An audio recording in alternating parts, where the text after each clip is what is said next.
हरिश्चंद्र और तारावती के किस्से से। और मौका रहेगा कि जब वो हरिश्चंद्र वरना नदी पर जल भरने के लिए चला जाता है, नदी के किनारे बैठ जाता है, क्योंकि हरिश्चंद्र के गात में शरीर में इतनी जान नहीं कि घड़े को जल से भर करके अपने सर पर ढाले।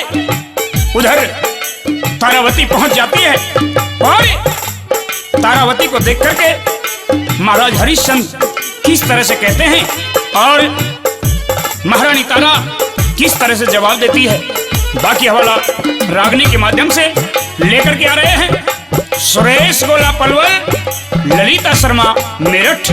आई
दुश्मन भी हजार होते हैं। महारानी आज तू भी मना करती है।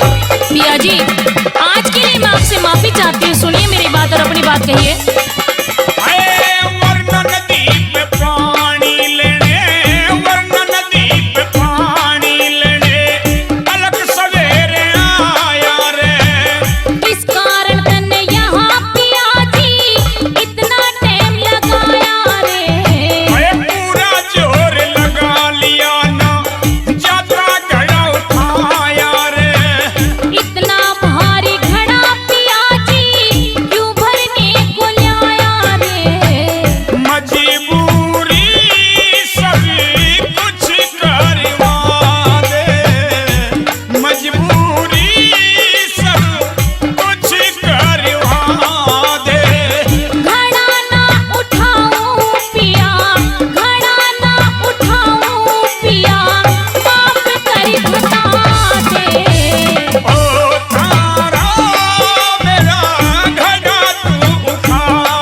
जी, आज ये एहसान मेरे सर पर चढ़ा दे, क्योंकि ये घड़ा मेरे से उठाया नहीं जाता। मैं तुम्हारा सहारा लेना चाहता हूँ। पिया जी, अगर मैंने आपके घड़े को हाथ लगाया तो मेरा धर्म घट जाएगा पिया जी। अच्छा? हाँ।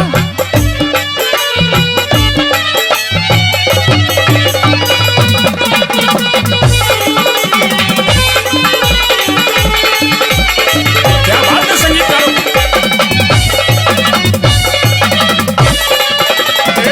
कर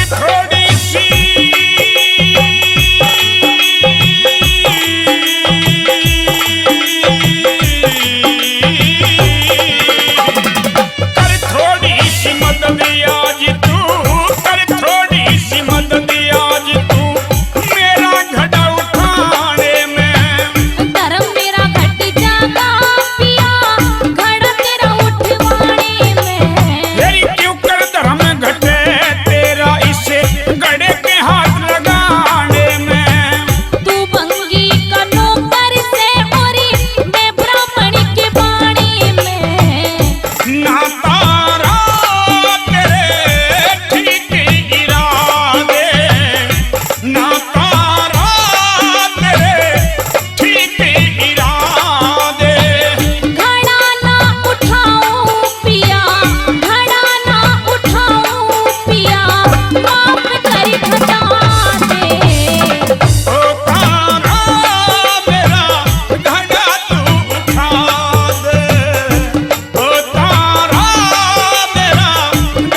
महारानी? मैं आपके घड़े को हाथ तो नहीं लगा सकती हूँ, अच्छा, लेकिन आपको मैं एक विधि जरूर बता सकती हूँ। महारानी होकर के कैसी बातें कर रही हो? मुझे विधि बताओगी? महाराज, पत्नी होने के नाते मेरा ये धर्म बनता है कि मैं आपके दुख संकट में सेवा करूं। मैं आपको विधि बताती हूँ, सुनिए मेरी बात और अपनी बात कहिए। कहो अपनी बात और मेरी सुनो।